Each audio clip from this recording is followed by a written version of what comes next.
मंच पर उपस्थित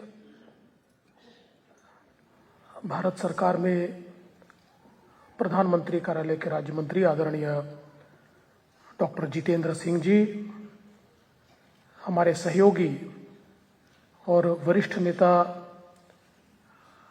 विधानसभा के पूर्व अध्यक्ष श्री दिलीप वळसे पाटिल जी,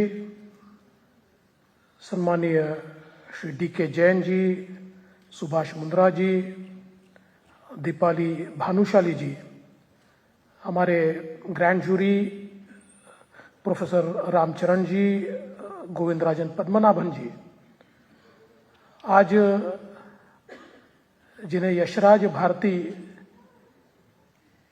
पुरस्कार से सम्मानित किया गया, ऐसे डॉक्टर अभय बंग जी, डॉक्टर भट्ट जी, प्रदान के सरोज महापात्रा जी और अजय भूषण पांडे जी, यहाँ पर उपस्थित सभी सम्मानित अतिथिगण, बहनों और भाइयों, मैं यशराज का बहुत बहुत अभिनंदन करना चाहता हूं कि ये आभार समारोह यहां आयोजित किया गया और मुझे इस बात की खुशी है कि इसको आभार समारोह कहा गया है, क्योंकि जिनको हमने सम्मानित किया है, ये सम्मान उनके प्रति समाज का आभार प्रकटन है कि आपने जो कार्य किया उस कार्य को समाज एक्नॉलेज करता है और उसके प्रति एक प्रतिबद्धता, एक कृतज्ञता और एक आभार व्यक्त करता है। वैसे तो अगर हम जिन्हें सम्मानित किया गया उनका कार्य देखें, डॉक्टर अभय बंग जी, इन्होंने सर्च के माध्यम से जो कार्य किया है और उनके साथ साथ डॉक्टर रानी बंग और अगली पीढ़ी में उनके सुपुत्र डॉक्टर आनंद बंग सालों से जनजातीय क्षेत्र में, गढ़चिरौली जैसे क्षेत्र में एक ट्रांसफॉर्मेटिव वर्क, और जिस समय वो वहां गए उस समय की तो परिस्थिति हम सब लोग समझ सकते हैं।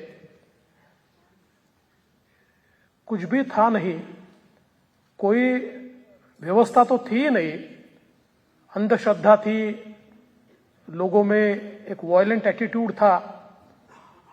तो न केवल लोगों का एटीट्यूड बदला, बल्कि एक बड़ा ट्रांसफॉर्मेशन भी वहां पर लोगों में लाने का काम ये सर्च के माध्यम से उन्होंने किया और लगातार अलग अलग प्रकार से वे कार्य करते हैं।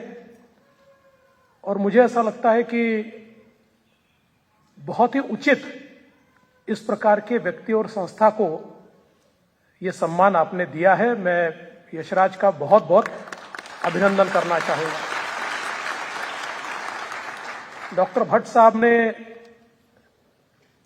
जिस प्रकार का एक डिसरप्शन तैयार किया है, और चूंकि हम लोग भी सरकार में काम करते हैं, तो हमारे सामने आज सबसे बड़ा प्रश्न यह है कि महाराष्ट्र जैसे तुलना में समृद्ध इस प्रकार की सरकारें भी सुदूर ग्रामीण भागों में हेल्थ केयर नहीं पहुंचा पा रही, क्योंकि ट्रेन्ड डॉक्टर्स वहां जाना नहीं चाहते।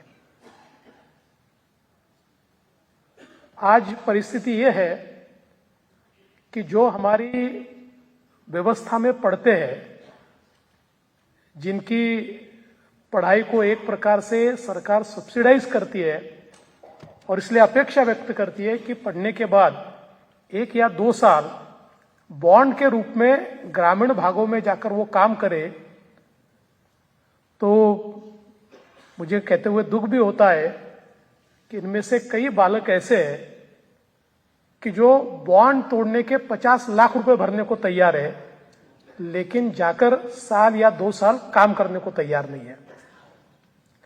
इसलिए एक बड़ी दुविधा है।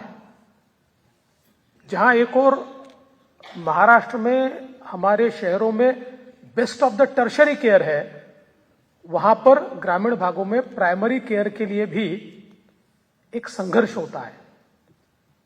और आज इस संघर्ष को अगर हमें समाप्त करना है तो जैसा कहा गया कि अब हेल्थ केयर को ग्रामीण भागों तक पहुंचाना पड़ेगा और टेक्नोलॉजी से ही ये संभव हो पाएगा। और जिस प्रकार की डिसरप्टिव टेक्नोलॉजीज आ रही है, आज प्रधानमंत्री मोदी जी के कारण भारत नेट जैसे प्रोग्राम ने, और जिसको हमने महाराष्ट्र में महानेट के रूप में पूरा किया, आज हमारे 29,000 ग्राम पंचायतों तक हमारी फाइबर पहुंची है। और अब 5G रोल आउट होने के बाद 4G में तो थोड़ा टाइम लैग था, हालांकि 4G में भी हमने कुछ प्रयोग किए कि 100 किलोमीटर दूर भी अगर स्टेथोस्कोप लगाया तो धड़कन सुनाई आएगी, डॉक्टर जहां होगा, ये प्रयोग हमने किए। लेकिन फिर भी उसमें कुछ न कुछ लैग ये रहता था। लेकिन मुझे लगता है कि 5G के आने के बाद, और डॉक्टर भट्ट साहब आपने जो ये डिसरप्टिव टेक्नोलॉजीज लाई है, इसके कारण अभी जो सुदूर क्षेत्रों में हमें हेल्थ केयर पहुंचाना है वो पहुंचाना आसान जाएगा।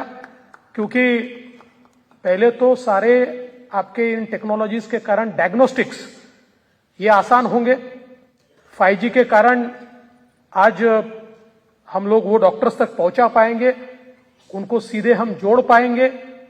तो मुझे ऐसा लगता है कि आज ये 5G हो, क्लाउड कंप्यूटिंग हो, इसके कारण हेल्थ केयर के सेक्टर में एक बहुत बड़ा परिवर्तन आ रहा है।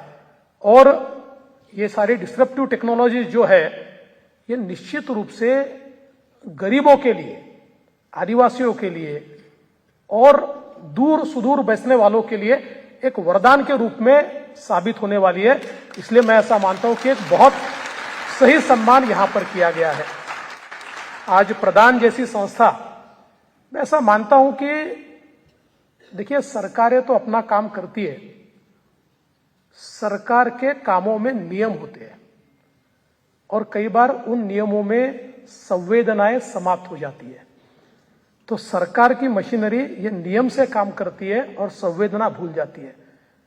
लेकिन जो एनजीओज होते हैं, जो सिविल सोसाइटी होती है, जो व्यक्ति अपने मन से कार्य करते हैं, तो उनमें संवेदनाएं होती है।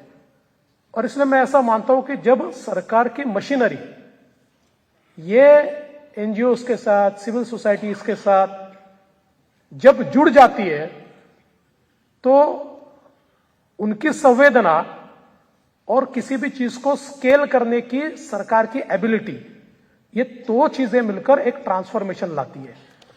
पिछले समय जब मुख्यमंत्री के रूप में मैं कार्य कर रहा था, हमने एक विलेज सोशल ट्रांसफॉर्मेशन प्रोग्राम शुरू किया और अलग अलग प्रकार के एनजीओ, फाउंडेशंस, कॉरपोरेट्स, इनको साथ में लाकर 1000 गांवों में हमने उन गांवों को जो हमारे एसडीजीज है उससे कंप्लायंट हम उसको करें, इस प्रकार का कार्य शुरू किया। और मुझे ऐसा लगता है कि बहुत ही परिवर्तन उन गांवों में उसके कारण हुआ।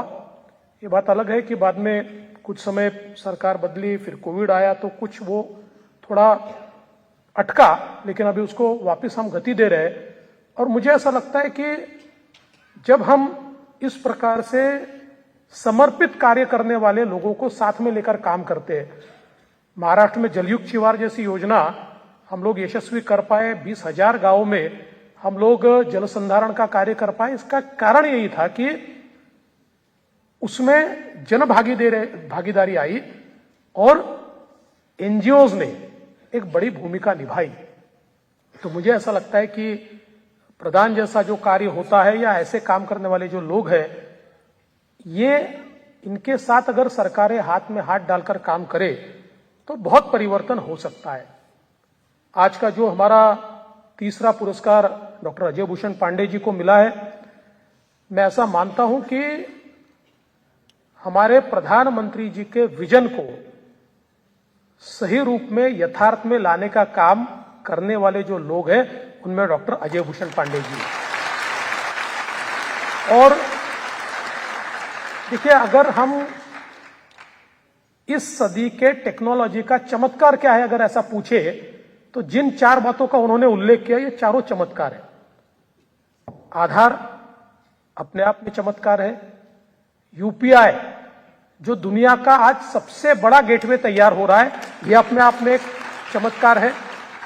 जीएसटी का जीएसटीएन नेटवर्क, यह अपने आप में चमत्कार है। और फेसलेस ये जो व्यवस्था असेसमेंट की गई, ये भी अपने आप में एक चमत्कार है। मैं एक उदाहरण केवल आपको देना चाहता हूं कि हम लोगों ने जिस समय हमारे रेशन कार्ड्स का आधार सीडिंग शुरू किया, आपको आश्चर्य होगा कि हमारे ध्यान में आया 1 करोड़ रेशन कार्ड या तो बोगस है या लोग अस्तित्व में नहीं है। और जब उन 1 करोड़ों को निकाला गया तो नए ऐसे 1 करोड़ लोग हम उनमें जोड़ पाए कि शायद जिन तक राशन नहीं पहुंच सकता था या जो लोग हकदार थे, लेकिन चूंकि सरकार तो स्टैटिस्टिक्स से चलती है, तो स्टैटिस्टिक्स में तो 70% हो गए थे, तो इसका मतलब वो कवर्ड ही थे। लेकिन जैसे ये 1 करोड़ निकले तो असली 1 करोड़ हकदार लोग उस सिस्टम में आए। ये चमत्कार हमको होता हुआ दिखाई दिया। आज आधार के कारण लाखों करोड़ रुपए हमारी सिस्टम से जो निकल जाते थे, वो उन रुपयों को हम बचा पा रहे हैं। आज हम लोग देखिए, यूपीआई ने हमारे लिए एक डिजिटलाइजेशन का एक और डिजिटल पेमेंट सिस्टम का एक ऐसा गेटवे खोल दिया कि अब दुनिया में देखिए, जिस देश में लोग कहते थे, जब प्रधानमंत्री मोदी जी बात करते थे कि भाई डिजिटल पेमेंट होना चाहिए, डिजिटल पेमेंट होना चाहिए, तो लोग मजाक उड़ाते थे कि साहब कहां से होगा और गांव में इंटरनेट कहां से आएगा और लोग कैसे करेंगे। आज सब्जी बेचने वालों के यहां भी डिजिटल पेमेंट शुरू हो गया। ये ट्रांसफॉर्मेशन है, एक चमत्कार है। और देखिए, जिस समय जीएसटी आया तो लोग ये कहते थे कि देखिए 40 देश तो ऐसे हैं कि जहां जीएसटी फेल हो गया, साहब ये चल नहीं सकता है, और इतने बड़े भारत जैसे देश में चल नहीं सकता है। लेकिन जीएसटीएन जैसा जो नेटवर्क तैयार हुआ, आज देखिए सारी चीजें डिजिटली हो रही है। और जीएसटी के कारण हम लोग टैक्स कंप्लायंट सोसाइटी बन रहे हैं। और आज 18 लाख करोड़ रुपया अनहर्ड ऑफ जीएसटी का कलेक्शन होता है। तो देश के विकास में ये जिस प्रकार का एक चमत्कार, और फेसलेस तो एक ऐसा चमत्कार है कि जिसने, देखिए सरकार में हमेशा ये होता है कि चाहे वो मंत्री रहे चाहे अधिकारी रहे, सभी को एक अपना अधिकार होता है। और कई बार अधिकार एक अहंकार भी तैयार करता है, और कई बार अहंकार नहीं तैयार होता तो गलत आदतें भी तैयार होती है। तो इसलिए किसके पास जाना है, किसके हाथ में मेरी मुंडी किसके हाथ में है, ये पता है, तो उसको भी पता है कब मरोड़ना है, और इनको भी पता है कि कैसे छुड़ाना है। तो इससे देश का भी नुकसान होता है और सिस्टम की ट्रांसपेरेंसी समाप्त हो जाती है। लेकिन ये जो प्रधानमंत्री जी ने फेसलेस सिस्टम की बात की, जिसको अजय भूषण पांडे जी ने यथार्थ में लाकर दिखाया, आज ऐसा चमत्कार हो गया कि अगर मैं इस बात को कहूं तो कुछ लोग नाराज हो जाएंगे, लेकिन पहले कुछ जगहों पर लोग पोस्टिंग मांगते थे, वहां कोई मांगता ही नहीं है। तो इसलिए मैं ऐसा मानता हूं कि निश्चित ही जिन लोगों ने समाज में ट्रांसफॉर्मेशन किया है, ऐसे लोगों को सम्मानित करना, उनके प्रति आभार व्यक्त करना, ये समाज की जिम्मेवारी है। मैं नहीं मानता कि इनमें से किसी ने भी इस सम्मान के लिए कार्य किया, लेकिन जब हम इन्हें सम्मानित करते हैं तो समाज में निश्चित रूप से ये बात जाती है कि जो अच्छा कार्य है उसके पीछे समाज खड़ा है, और इनके कार्य को देखकर समाज में ऐसी प्रवृत्तियां तैयार होती है, ऐसी प्रेरणा तैयार होती है कि जिस प्रेरणा के कारण अन्य लोगों को भी लगता है कि हम भी अच्छा काम करें। अच्छा काम जब देखते हैं तो अच्छा काम करने की इच्छा होती है। इसलिए मैं ऐसा मानता हूं कि एक बहुत महत्वपूर्ण सम्मान है। यशराज स्वयं भी एक एनजीओ के रूप में आदिवासी क्षेत्रों में इतना अच्छा कार्य कर रहा है, एक ट्रांसफॉर्मेशन का कार्य कर रहा है, और साथ साथ इस सम्मान के माध्यम से समाज में प्रेरणा भी पैदा करने का काम यशराज कर रहा है। इसलिए यशराज के सभी जो ट्रस्टीज है उनका मैं बहुत बहुत आभार व्यक्त करता हूं। और इस बहुत ही अच्छे कार्यक्रम में डीके जैन साहब ने जिस समय मुझे कहा था कि इस कार्यक्रम में आना है, उस समय मुझे पता नहीं था कि यह कार्यक्रम इतना सुंदर है। पर जब इसकी सारी जानकारी मेरे पास आई तो मैं तो जैन साहब आपको और यशराज के सभी ट्रस्टीज को कहूंगा कि मैं आपका आभार व्यक्त करता हूं कि आपने मुझे यहां बुलाया और ऐसे लोगों को सम्मानित करने का मौका मुझे दिया। इसलिए मैं आपका बहुत बहुत आभार व्यक्त करते हुए अपने शब्दों को विराम देता हूं। जय हिंद, जय महाराष्ट्र। बहुत बहुत